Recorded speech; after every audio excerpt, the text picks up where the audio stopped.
Ayan, magandang tanghali na mga kananay. Happy Sunday! Ayan, ngayong tanghali ay prepare ako ang aming menu pala ay paksiw na Gigi or galonggong. Ayan, handa ako ng mga ihahalo na gulay at mga ricado. Talong at syempre yung hinarvest natin kamatis kanina. Ito yan siya. Ayan. Ginagayat ko siya ng pag ganito yung talong para paglagay mamaya ay maayos na. Tapos ito na yung aking mga ricado. Bawang, luya, sili, sibuyas at syempre paminta. Meron din tayo itong pampasarap. At saka ito syempre. Yan. Talong. Kayo ba mga kanay naghahalo kayo sa paksiw ng talong? Masarap haluan lalo na kung may kasama pang okra. Kaya sige. Tuloy natin yung ating ginagawang paggagayat ng talong. Ganito yung paggayat ko pa slanting. Ayan siya.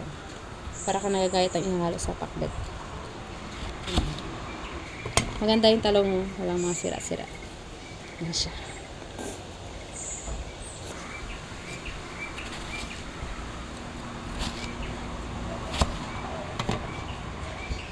Siyempre, pagkain to ng ating mga kapatiran dito sa church, kaya kailangan pasarapin natin.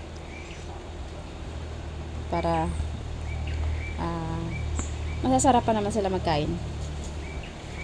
Ito yung aming tungkulin dito mga kananay. Siguro nagtataka kayo bakit linggo hindi kami simba. So pag natapos kami magluto mga kananay, ayan, magsisimba na kami kasi nga maghapon yung aming gawain.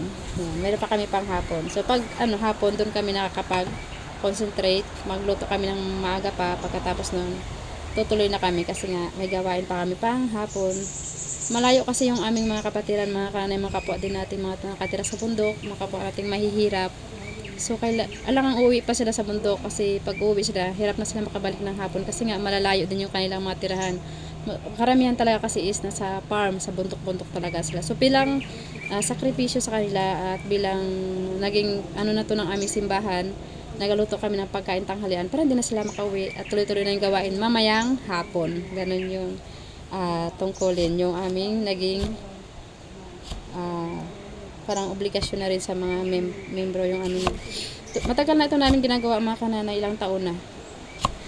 Kaya bawat isa ay nagtutulong-tulong, nag-donate ng pangluto. Yan, kaya ganun yung aming ginagawa. Kasi nga, kawawa naman. Kumbaga, pagkatapos ng gawain, minsan natapos kami ng 12:30. Tapos mag-start na naman kami ng 3 or 4. Depende sa dating ng aming pastor. Kaya, yan. Kailangan natin maghanda ng pagkain. Ayan, nagagayat na ako ng kamatis. Ihahalo din ito sa ating paksiw na galunggong. Kasi, medyo mura yung galunggong sa palengke. 140 ang kilo. Bumili na ako ng malapit 3 kilo kahapon. Tapos nilagay lang sa rep kagabi kaya hindi naman siya nasira. Okay lang siya.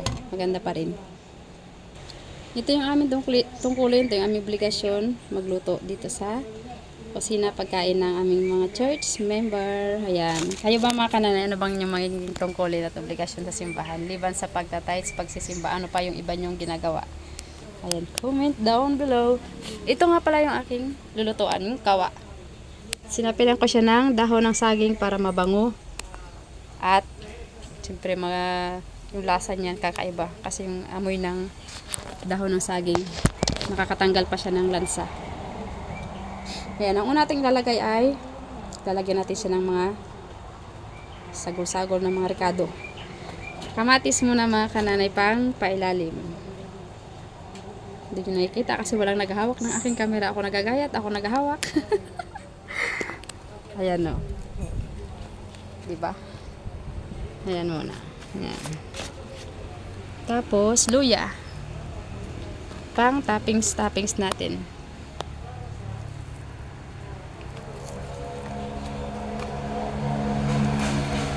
May konting bawang. Sibuyas. Ayan.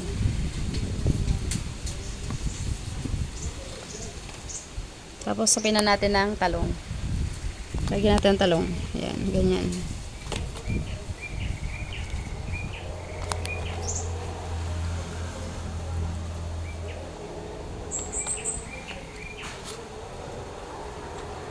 sa itong video na to ay pagluluto sere.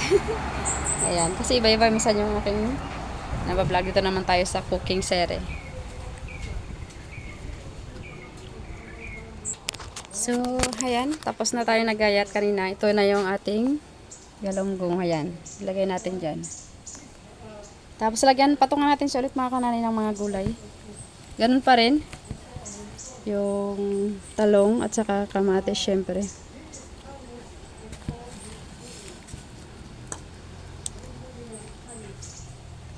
May buo pa oh. Pisain na lang natin dyan.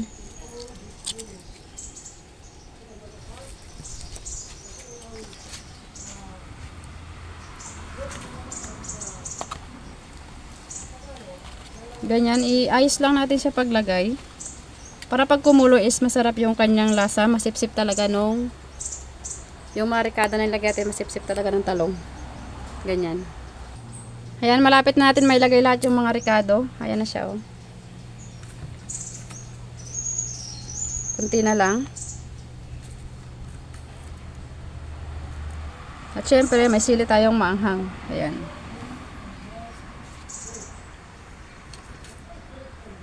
Ayan na. Ayan. Final look.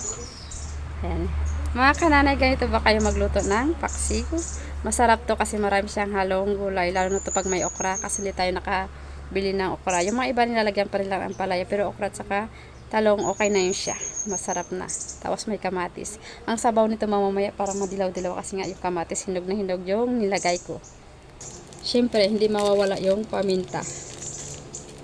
Ang patanggal ng lansa. Bagamat marami na yung nilagay nating luya, okay lang yun. Masarap pa rin may paminta. Tapos pag mamaya, yung parang malapit na siyang maluto bago nyo ilalagay yung kunting mantika. Kayo ba mga kanay naglalagay ng mantika sa paksiw? Charan! Ito na siya. Ayan. Pinagpatong-patong ko yung mga ricado at mga gulay na nilagay para pag kulo. Tapos pinaibabawan ko nung galunggong. Ayan na. Pag kumulo, masarap na siya. Masipsip na ng gulay yung pampalasa. So, yun lamang mga kananay. Happy watching and happy cooking. Happy Sunday. Mag-ingat po tayo.